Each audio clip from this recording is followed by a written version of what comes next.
First ever factory outlet, Chandanagar, Mukunda Jewelers. Opening soon. No making charges.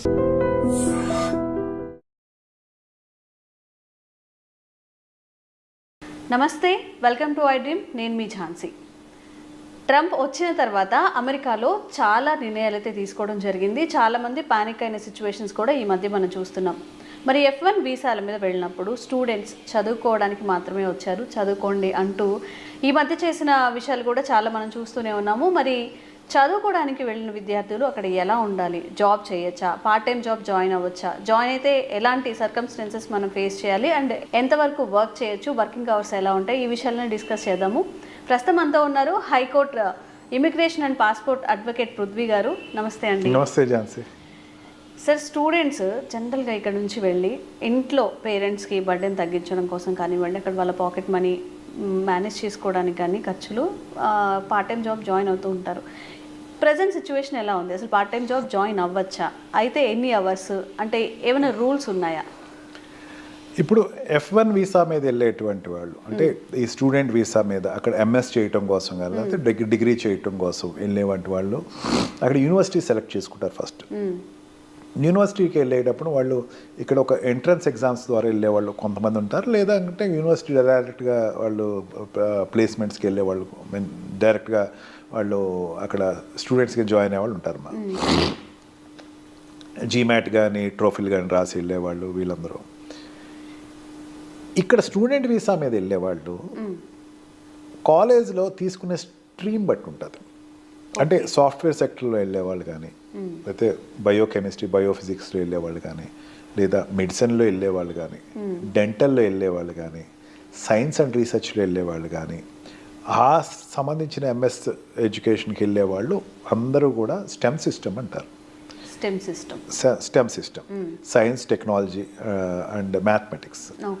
ఈ stem system of education సిస్టంలో వెళ్ళిన వాళ్ళు ఏంటంటే అక్కడ ఎక్కువ వాళ్ళకి జాబ్ ఆపర్చునిటీస్ ఎక్కువ ఉంటాయి. మనకి ప్రీవియస్ వీడియోస్ కూడా చెప్పాను, మళ్ళీ చెప్తున్నానమ్మా. ఈ స్టెమ్ సిస్టంలో కాకుండా అక్కడ జాబ్ చేసేవాళ్ళు అమెరికన్స్ ఎక్కువ మంది ఉంటారు.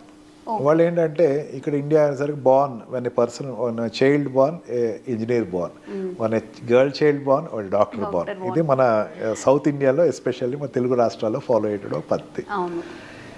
అందుకని మన ఇంజనీర్ కాలేజెస్ ఎన్నో చాలా ఇబ్బడిమబ్బడిగా ఉంటాయి. అందరూ ఇంజనీర్స్ ఎవరు అడిగినా ఏం చేస్తున్నారంటే మీ అబ్బాయి ఇంజనీరా అని అడగకూడదు, మీ అబ్బాయి ఇంజనీరింగ్ అయిపోయిందా అని అడగాలి. అంటే మీ అబ్బాయి ఇంజనీరింగ్ కాదండి డిగ్రీ చేస్తున్నా అంటే వాడు ఇంకా ఎట్లా చూస్తారంటే ఏంటి ఇంత దుర్మార్గం చేస్తున్నాడు, ఇతను తండ్రేనా అన్నట్టు చూస్తారు. తండ్రి అనేవాడు ఇంజనీరింగ్ చదివించాలి కొడుకుని, లేదా డాక్టర్ చదివించాలి. ఈ రెండు చదివించకపోతే క్షమార్హుడు కాదు.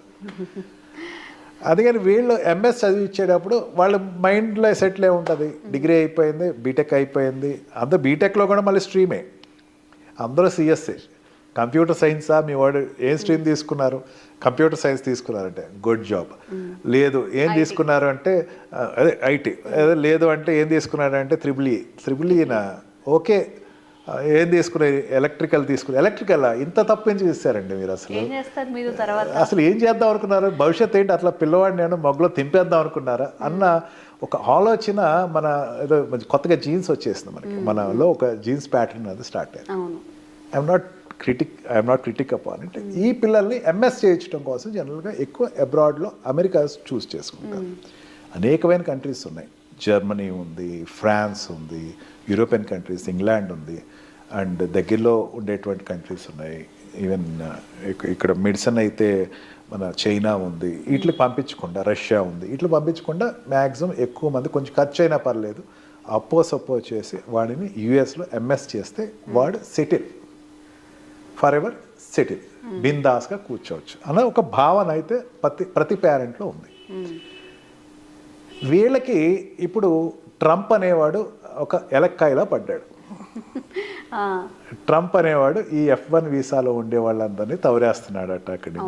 అక్కడి నుంచి వాళ్ళకి భవిష్యత్తు లేదట అని చెప్పి ఒక ఊహల్లోనూ ఒక రకమైనటువంటి ట్రాన్స్లోనూ పేరెంట్స్ ఎక్కువ మంది ఉన్నారు. నా దగ్గరికి వచ్చే క్లయింట్స్ కూడా ఎక్కువ మంది నాకు పర్వర్ట్ అయిపోయి మా అబ్బాయి పరిస్థితి ఏంటండి ఇప్పుడు. నేను అంటున్నాను ఏంటంటే don't get any sort of ఎటువంటి ఆందోళన చెందద్దు, పంపించండి. కాకపోతే ఎక్కువ హోప్స్ వాళ్ళ మీద పెట్టుకోకండి. ఓకే.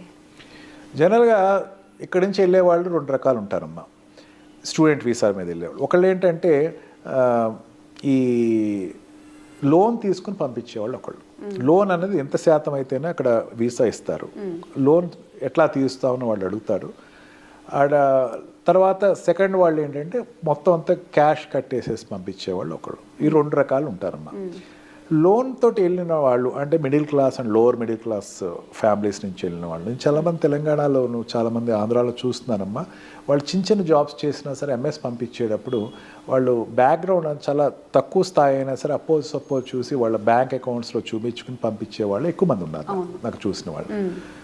వాళ్ళు ఏంటంటే లోన్ రీపేమెంట్ కట్టేటప్పుడు ఏంటంటే వాళ్ళకి ఒక భరోసా ఏంటంటే పిల్లవాడు అక్కడ పార్ట్ టైం జాబ్ చేసుకోవచ్చు, ఆ జాబ్ తోటి వీడు మమ్మల్ని లోన్ రీపేమెంట్ వాడే చేసేసుకుంటాడు, ఒక లేదా సేవింగ్స్ చేసుకుంటాడు. To some extent it is correct. ఎట్లా అంటే 20 hours a week అతను పని చేసుకోవచ్చు, కానీ బయట కాదు. 20 hours a week క్యాంపస్లోనే వాళ్ళ లెక్చరర్స్ వాళ్ళు జాబ్ ప్రొవైడ్ చేస్తారు. ఓకే. అండ్ అడ్మినిస్ట్రేషనే చూపిస్తుంది. మన యూనివర్సిటీస్ అంటే మన ఇక్కడ యూనివర్సిటీస్ లాగా ఏదో పేద యూనివర్సిటీస్ అయితే కావమ్మా అక్కడ. I'm very sorry to say Indian institutes నేను పేదవని చెప్పట్లేదు, అక్కడతో కంపేర్ చేస్తే ఎకనామికల్గా తక్కువగా చెప్పచ్చు.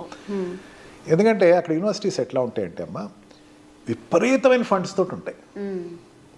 మన ఇండియాలో ఎవరైనా తాతలు కానీ ముత్తాతలు కానీ ఏం చేస్తారు, వాళ్ళ ఆస్తులు మనవాళ్ళు దాస్తారు, అక్కడ మనవాళ్ళు దాయరు, యూనివర్సిటీస్కి ఇచ్చేస్తారు. నేను చదివిన యూనివర్సిటీకి ఇన్ని కోట్లు ఇచ్చేస్తున్నాను, ఇన్ని డాలర్స్ ఇచ్చేస్తారు.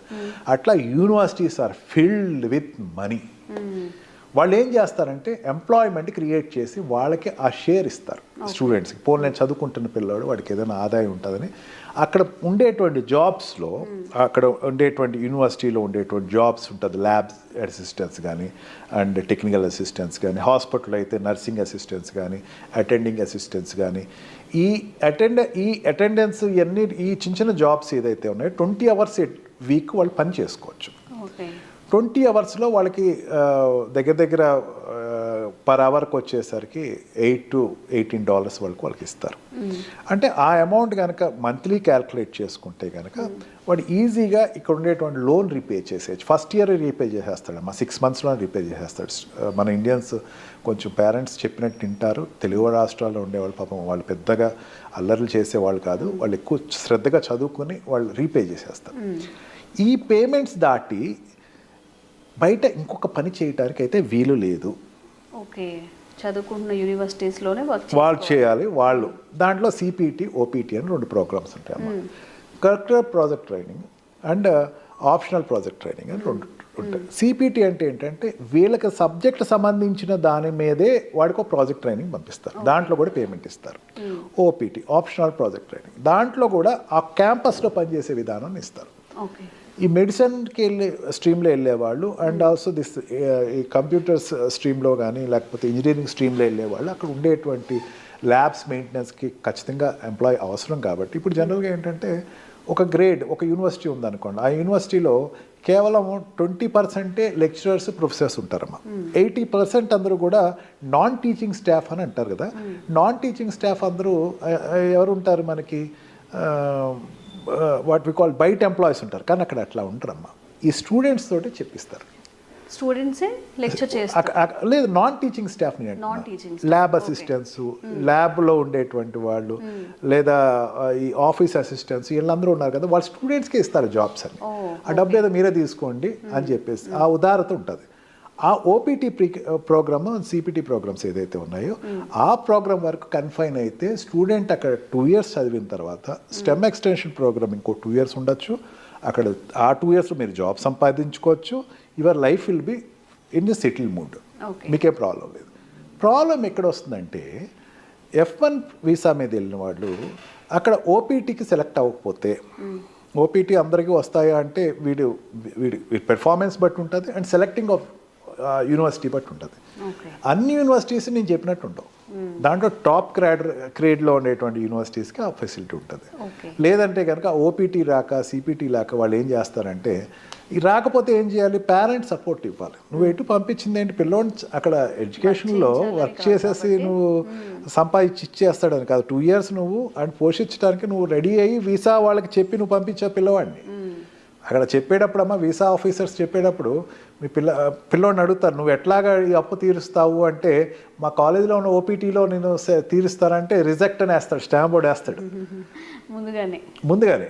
అందుకని మా నాన్నగారు కడతారండి, నాకు కొంచెం సోర్సెస్ ఉన్నాయి, నా సేవింగ్స్ ఉన్నాయని చెప్పాలి వాడు. దానికి కన్ఫైన్ అయ్యి దానికి విగ్నెస్ట్గా ఇప్పుడు మన టాపిక్ మాట్లాడుకుంటున్నాం నిజంగా చెప్పాలంటే. అంటే నేను బయట ప్రోగ్రామ్ చేస్తానండి, క్యాంటీన్లోనూ అక్కడ ప్లేట్లు కడుగుతానండి, స్టేషన్స్లో నేను గ్యాస్ స్టేషన్స్లోకి వెళ్ళి పని చేస్తానండి, మాల్స్లోకి వెళ్ళి పని చేస్తానంటే నో అని చెప్తున్నాయి. ఆ జాబ్స్ అక్కడ లోకలైట్స్కి ఇచ్చినటువంటి ప్రిఫరెన్స్. ఇప్పుడు ఏంటంటే ఇంకా ఒక లైన్లో చెప్తున్నాను, ఈ రకంగా ఇందాక చెప్పాను చూసారు, ఇంజనీర్ పుట్టాడు డాక్టర్ పుట్టాడు అనేది అమెరికాలో ఉండదు. అక్కడ వాడికి ఏది నచ్చితే ఆ ఎడ్యుకేషన్ నేర్పిస్తారు. నువ్వు ఒక ఆడ ఆర్టిస్ట్ అవ్వచ్చు, పెయింటర్ అవ్వచ్చు, లేకపోతే పొయెట్ అవ్వచ్చు, లేకపోతే ఒక రైటర్ అవ్వచ్చు. వీడికి ఈ సాఫ్ట్వేర్లో సంపాదించే డబ్బు రాదు కదా. వాడేం చేస్తాడు, 18 yearsకి బయట నెట్టేస్తారు. 18 years బయటకు వచ్చిన తర్వాత అడిగి జాబ్ చేయాలి కాబట్టి ఆ క్యాంటీన్లోను, ఆ హోటల్స్లోను, బేకరీలోను పని చేస్తాడు. వాడికి వీడిని కాంపిటేటర్ కింద పంపిస్తే వాళ్ళు ఒప్పుకోవట్లేదు. ఆల్రెడీ మేము ఉన్నాము, దాన్ని కూడా ఇండియన్స్ని తీసుకొచ్చి పెడతారా ఇక్కడ అని దానికి రెవల్యూషన్ అక్కడ నడుస్తుంది. ట్రంప్ దానికి వ్యతిరేకం. ట్రంప్ అనే కాదమ్మా, ప్రీవియస్ నుంచి ఇది రెగ్యులేషన్ ఉంది. నా దగ్గర చాలా క్లయింట్స్ అయితే వస్తున్నారు, మా అబ్బాయి అండి అక్కడ ఏదో మాల్లో ఎక్కడో పనిచేస్తాడండి, దొరికిపోయాడండి, వాడిని డిపోర్ట్ చేశారండి. మా వాడు బేకరీలో పనిచేసిందండి అమ్మాయి, అక్కడి నుంచి డిపోర్ట్ చేశాడండి. ఇది చేయకూడదు, ఫస్ట్ నుంచి చేయకూడదు. కాకపోతే ఏంటంటే ఒక భయం వచ్చేసరికి అన్ని భయాలు ఇప్పుడు బయటపడుతున్నాయి. ఎప్పటి నుంచో ఈ సిస్టమ్ అయితే ఉంది. బయట బేకరీస్లో వాటిల్లో పనిచేస్తే కనుక ఈ ఓపీటీ సిపిటీ కాకుండా పనిచేస్తే కనుక దొరికితే కనుక వాళ్ళు ఊరుకోరమ్మా. దొరకనంతసేపు వాళ్ళ గురించి నేనేం మాట్లాడను, వాళ్ళు చేస్తున్నారు, చాలామంది మేము చేస్తున్నాము మాకేం ప్రాబ్లం లేదు, వెరీ గుడ్, నేను దాని గురించి మాట్లాడను. కాలేజ్ యూనివర్సిటీ పర్మిషన్ ఇచ్చింది ఏం చేస్తా అంటే ఇట్స్ ఓకే. యూనివర్సిటీ పర్మిషన్ ఇవ్వకుండా you are under the custody of that university అమ్మా. ఆ యూనివర్సిటీ కస్టడీ దాటి నువ్వు ఏది చేసినా సరే తప్పే. ఓకే. సో ఇట్లా యూనివర్సిటీలో చేసుకుంటే వాళ్ళకి ఎలాంటి ఇబ్బంది ఉండదు. బయట ఏ జాబ్ చేసినా కానీ ఇబ్బంది ఫేస్ చేయాల్సి వస్తుంది. గుర్తుపెట్టుకోండి, దేశం కానీ దేశం వెళ్ళినప్పుడు కాస్త జాగ్రత్తగా, ఇక్కడ పేరెంట్స్కి భయపడుతూ ఉంటారు కాబట్టి కొంచెం ఈ ప్రికాషన్స్ అనేవి జాగ్రత్తగా తీసుకుంటే సేఫ్గా ఉంటారు. Thank you sir. Thank you very much.